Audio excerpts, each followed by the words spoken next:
കേരളത്തിലെ പുരുഷന്മാർക്ക് പെണ്ണ് കിട്ടാതെ പുര നിറഞ്ഞു നിൽക്കുകയാണ് എന്നാണ് വിവാഹ ബ്യൂറോകളും മാട്രിമോണി സൈറ്റുകളും കൗൺസിലിംഗ് സൈക്കോളജിസ്റ്റുകളുമെല്ലാം വിവിധ ഘട്ടങ്ങളിൽ ഇക്കാര്യം ചൂണ്ടിക്കാട്ടിയിട്ടുണ്ട്. മാട്രിമോണി സൈറ്റുകളിൽ രജിസ്റ്റർ ചെയ്തിരിക്കുന്നവരിൽ 70% പുരുഷന്മാരാണ്. വിവാഹ ബന്ധങ്ങൾ ആത്മഹത്യയിലേക്ക് എത്തി നിൽക്കുന്ന സാഹചര്യവും മുതൽ തങ്ങളുടെ സോഷ്യൽ സ്റ്റാറ്റസിന് ഇണങ്ങിയ പങ്കാളിയെ കണ്ടെത്താൻ കഴിയാത്തത് വരെയാണ് മലയാളി പെൺകുട്ടികൾ വിവാഹത്തിൽ നിന്നും അകന്നു നിൽക്കാൻ കാരണം. 27 വയസ്സ് തികഞ്ഞ യുവാക്കൾക്ക് വിവാഹം നടക്കാത്ത സാഹചര്യമാണ് നിലവിലുള്ളത്. പെൺകുട്ടികൾക്ക് തങ്ങളുടെ ജീവിതത്തെക്കുറിച്ച് വ്യക്തമായ കാഴ്ചപ്പാടുള്ളതും ഇതിന് കാരണമാണ്.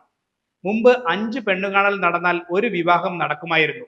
എന്നാൽ ഇന്ന് ഇതല്ല സ്ഥിതി. പെൺകുട്ടികൾ വളരെ സെലക്റ്റീവ് ആയതോടെ ആണിനും പെണ്ണിനും വിവാഹം നടക്കാതെ നിൽക്കുകയാണ്. ഗർഭം ധരിക്കാനുള്ള പേടി, വിവാഹ ബന്ധം വിജയകരമാകുമോ എന്ന ആശങ്ക, തങ്ങളുടെ സ്വപ്നത്തിലെ പങ്കാളിയെ കണ്ടെത്താൻ കഴിയാത്തത് തുടങ്ങി നിരവധി കാരണങ്ങളാണ് യുവതികളെ വിവാഹത്തിൽ നിന്നും അകറ്റി നിർത്തുന്നത്.